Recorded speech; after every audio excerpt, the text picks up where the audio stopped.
Ilealayo. Ilealayo. Ilealayo.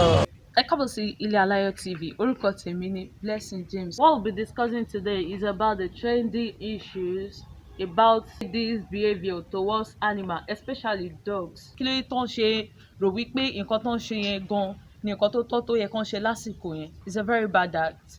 Débi wípé òun fúnra rẹ̀ tún jáde ó ń sọ wípé nǹkan tóun ṣe yẹn pé òun kàn fi ń cruise ni, pé òun kàn fi ń ṣeré ni, irọ́ ńlá pátá gbà ni, nǹkan tó wà nínú ẹ̀ ló ṣe.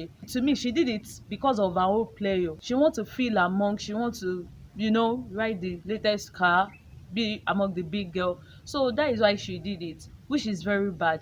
Ká máa wo oríṣiríṣi àrùn ló ń fà wọlé. Bí àrùn HIV ṣe bẹ̀rẹ̀ lélẹ́yìí tí àrùn náà bẹ̀ sí ní tàn kiri. Mo rọ àwọn ìjọba wa, ìlú tí ò bá sí òfin ni ẹ̀ṣẹ̀ ò sí. Ìjìyà tó tọ́ kán fi jẹ irú èèyàn bẹ́ẹ̀ àtàwọn olówó mìíràn tó yẹ pé wọ́n ń lo ẹranko láti ṣiṣẹ́ ibi nítorí pé nǹkan tó àwọn fẹ́ gbà sí what they want to earn from it, and to their own pleasure they are doing it to make themselves happy, not considering others, not thinking of nǹkan tó máa ṣẹlẹ̀ lẹ́yìn ọ̀la. Please, we are begging the government make una no rest. Lẹ́ẹ̀kan sí orúkọ tèmi ni Blessing James láti Ilealayo TV. Ẹ ṣeun.